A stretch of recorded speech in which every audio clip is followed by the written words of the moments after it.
Subscribe कीजिए trending news India channel को और बेल आइकन को दबाएं सभी वीडियो सबसे पहले पाने के लिए।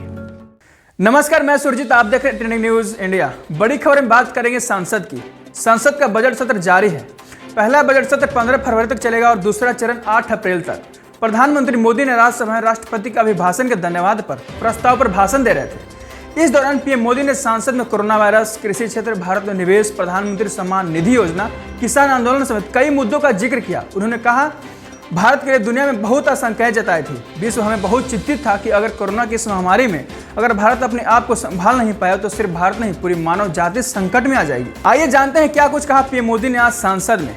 सबसे पहले मोदी ने कोरोना को लेकर स्पष्ट रूप से कहा कि इस कोरोना काल में भारत ने देश स्तरीय संबंधों में एक विशिष्ट स्थान बनाया है। वैसे ही भारत ने हमारे फेडरल स्ट्रक्चर को इस कोरोना काल में हमारी भीतरी ताकत क्या है, संकट के समय हम कैसे मिलकर काम कर सकते हैं, यह केंद्र और राज्य सरकार ने मिलकर कर दिखाया है। कोरोना की लड़ाई जीतने का श्रेय किसी सरकार को नहीं जाता है, किसी व्यक्ति को नहीं जाता है, लेकिन हिंदुस्तान को जाता है। गर्व करने में क्या जाता है, विश्व के सामने आत्मविश्वास से बोलने में क्या जाता है। हम सभी के लिए यह सभी एक अवसर है। हम आज़ादी के 75 वर्ष में प्रवेश कर चुके हैं। ये अपने आप में एक प्रेरक अवसर। उन्होंने कोरोना के संकट काल में आत्मनिर्भर भारत की सराहना की और मैथिली शरण गुप्त की पंक्तियों को सहारे विपक्ष पर निशाना साधा। पीएम ने मैथिली शरण गुप्त की पंक्तियों को भी दोहराया।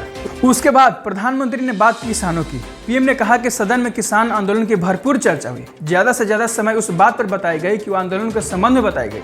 किस बात को लेकर आंदोलन है, उस बात पर सब मौन रहे, जो मूलभूत बात है। अच्छा होता है कि उस पर चर्चा होती। किसान आंदोलन पर राजनीति हो रही है। चुनौतियों तो हैं, लेकिन हमें तय करना है कि हम समस्या का हिस्सा बनना चाहते हैं या समस्या का माध्यम।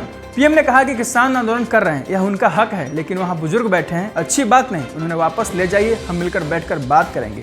मैं बार बार कह रहा हूँ कि हम सब मिलकर बैठकर बात करने के लिए तैयार हैं। मैं आज सदन में भी निमंत्रण देता हूँ। पीएम ने किसानों को आश्वासन भी दिया कि एमएसपी था और एमएसपी जारी रहेगा। एमएसपी पहले भी था, एमएसपी है और एमएसपी आगे भी रहेगा।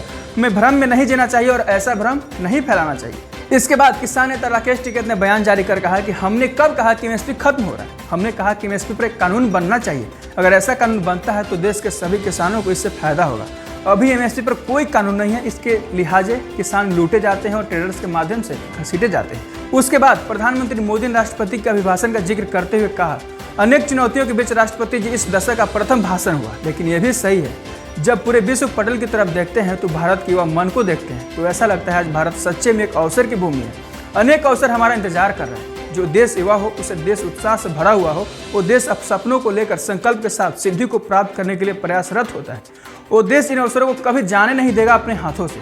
प्रधानमंत्री विपक्षी नेताओं को भी घेरते हुए कहा कि मुझे खुशी है कि मैं आपको किसी काम तो आया। कोरोना काल में आपके काफी वक्त अपने घर में बिताया होगा, काफी किचकिच हुई होगी। अब यहाँ मेरे खिलाफ इतना गुस्सा निकालकर अपने मन की हल्का भी हुआ होगा।